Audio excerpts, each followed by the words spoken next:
Hi, magkukuwento na ako. Nitong mga nakaraang araw maraming nagme-message sa akin na parent na ganito daw yung nakikita nila sa anak nila, pwede na daw bang ipa-check up, ganito, ganyan.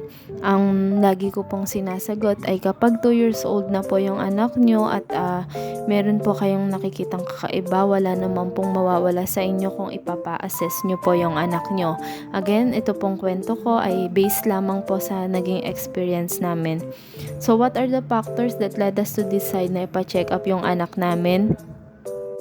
Na-meet namin lahat ng milestone at their expected age na ma-meet. Like yung dumapa siya, gumapang siya, naglakad siya, nakipag-eye contact siya. It just so happen na hindi po siya nagsasalita. Non-verbal. Nagja-jargon po siya, nagbababble, ganun-ganun po. Pero hindi po siya nagsasalita ng other words.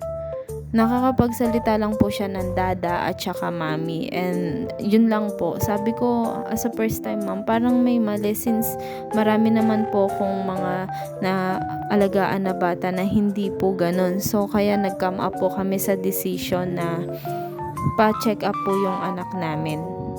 So, ginawa ko po ay nag-research po ako ng specialist na pwedeng makatulong sa amin.